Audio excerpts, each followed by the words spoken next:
नमस्कार विद्यार्थी मित्र मैत्रिणींनो, माझ्या यूट्यूब चॅनलवर तुम्हा सर्वांचे स्वागत आहे. आपण आपल्या या चॅनलवर वेगवेगळ्या सरकारी नोकर भरतीविषयी आणि जाहिरातीविषयी व्हिडिओ अपलोड करत असतो. तुम्ही या चॅनलवर नवीन असाल तर चॅनलला सबस्क्राईब करायला विसरू नका. चला तर मग व्हिडिओला सुरुवात करूया.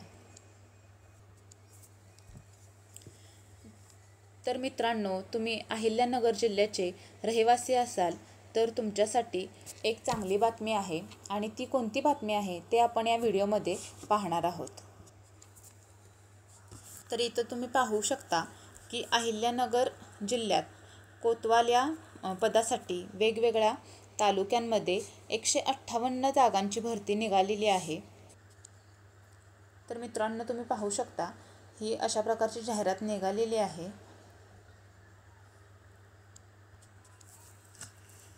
तर इथं मित्रांनो दिलेलं आहे की कोणत्या तालुक्यासाठी किती पदसंख्या आहे, तर आपण ती पाहणार आहोत. तर पाथर्डी तालुक्यामध्ये 13 पोस्ट आहेत, संगमनेरमध्ये 16 आहेत, श्रीरामपूरमध्ये 8 आहेत, शेगावमध्ये 7 आहेत, श्रीगोंदामध्ये 20 आहेत, राहातामध्ये 7 आहेत,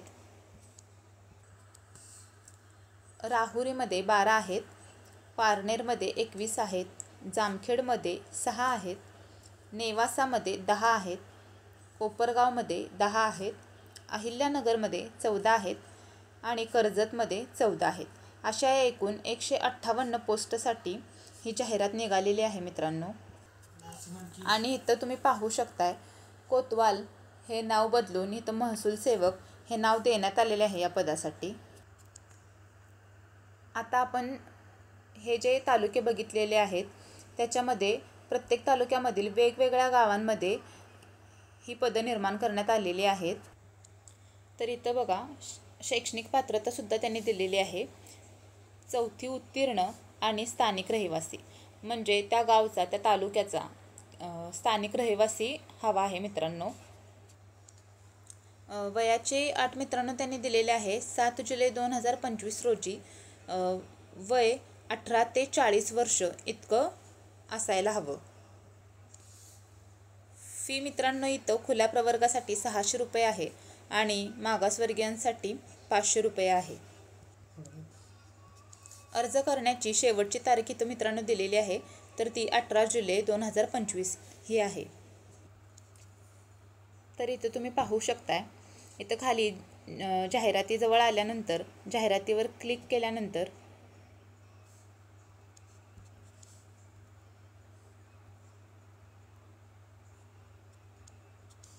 इथे पाहू शकताय, इथे वेगवेगळ्या तालुक्यांच्या वेगवेगळ्या जाहिराती आपल्याला समोर दिसतील. तर तुम्ही ज्या तालुक्याचे रहिवासी असाल किंवा तुम्हाला इथे कुठेही फॉर्म भरायचा असेल तर तुम्ही याच्यावरती क्लिक करून पाहू शकताय. तर तुम्ही यातील कोणत्याही तालुक्याचे रहिवासी असाल तर तुम्ही इथे या पदासाठी अर्ज करू शकता. इतके तालुके आपण बघणार नाही आहोत, तर एक डेमोसाठी आपण पाहणार आहोत आणि बाकीचे जे तालुके आहेत त्यांची लिंक मी तुम्हाला डिस्क्रिप्शन बॉक्समध्ये देईन, तर तुम्ही आपल्या आपल्या तालुक्यानुसार ती पाहून घ्या. तर आपण इथे पाथर्डी तालुक्यातील जाहीरनाम्यावर क्लिक करून पाहणार आहोत.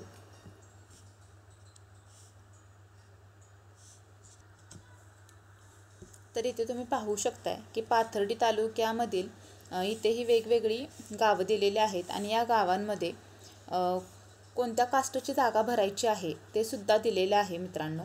तर तुम्ही याचा रीतसर अभ्यास करून तिथे फॉर्म भरू शकता. तर आपण इथं बघूयात की इथे बघा असं दिलेलं आहे की शिराळमध्ये या कास्टसाठी जागा आहे. त्याच्यानंतर आता मोहोजमध्ये बघा भाजपसाठी महिलांसाठी जागा आहे. तर तुम्ही याचा नीट अभ्यास करा आणि त्यानंतरच फॉर्म भरा.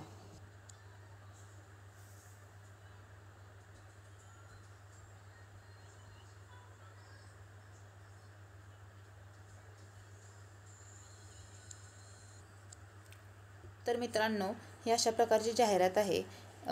तर तुम्ही पाहू शकता इथे त्यांनी चार्ट दिलेला आहे की कोणत्या कोणत्या कास्टसाठी जागा आहेत कोणत्या कोणत्या गावांमध्ये.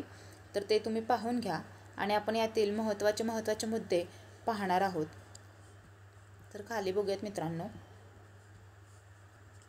तर इथे बघा परीक्षेचे स्वरूप दिलेले आहे त्यांनी. तर लेखी परीक्षा ही 100 गुणांची असणार आहे. तर इथं तुम्ही पाहू शकता की त्यांनी प्रश्नपत्रिकेचे स्वरूप आणि कशा पद्धतीने असणार आहे तुमची परीक्षा ते दिलेलं आहे. तर इथे पहिला मुद्दा पहा की लेखी परीक्षेचे स्वरूप हे वस्तुनिष्ठ बहुपर्यायी असणार आहे आणि प्रश्नांची संख्या ही 50 असणार आहे. म्हणजे एका प्रश्नाला तुम्हाला 2 गुण असणार आहेत. त्याच्यानंतर ही संपूर्ण लेखी परीक्षा जी असणार आहे ती सामान्य ज्ञानावर आधारित असणार आहे. त्यानंतर इथे पहा उमेदवारांना शैक्षणिक व इतर संबंधित मूळ प्रमाणपत्रे तपासणीसाठी उपलब्ध करून द्यावी लागतील. म्हणजे तुमच्याकडे जी काही महत्त्वाची कागदपत्रे असतील ते त्यांनी सांगितलेल्या वेळेत तुम्हाला ती द्यावी लागतील. नाहीतर अंतिम निवडीसाठी तुमचा विचार केला जाणार नाही. त्यानंतर पुढचा मुद्दा आहे उमेदवारास लेखी परीक्षेत किमान 40 गुण मिळवणे आवश्यक आहे. आणि पात्र ठरणाऱ्या उमेदवारांची तात्पुरती कागदपत्रे जी असणार आहेत त्याची निवड यादी ही संकेतस्थळावर प्रसिद्ध करण्यात येईल आणि अंतिम यादी ही संकेतस्थळावरच प्रसिद्ध करण्यात येईल. आणि बाकी जे काही असणार आहे म्हणजे लेखी परीक्षा म्हणा किंवा प्रवेशपत्र किंवा बाकीच्या त्यांच्या काहीही ज्या सूचना असतील त्या त्यांच्या संकेतस्थळावरतीच उपलब्ध करण्यात येतील. पोस्टाद्वारे ते पाठवण्यात येणार नाही आहे. त्यामुळे तुम्ही थोड्या दिवसांनी ते ओपन करून पाहिलं पाहिजे की काही नवीन अपडेट आलेली आहे का. आणि याबद्दल या जाहिरातीबद्दल काही नवीन अपडेट आलीच तर आम्ही आमच्या चॅनलवरती तुम्हाला ते सांगूच, त्याबद्दल व्हिडिओ करू. तर त्यासाठी तुम्हाला आमच्या चॅनलला सबस्क्राईब करावं लागेल.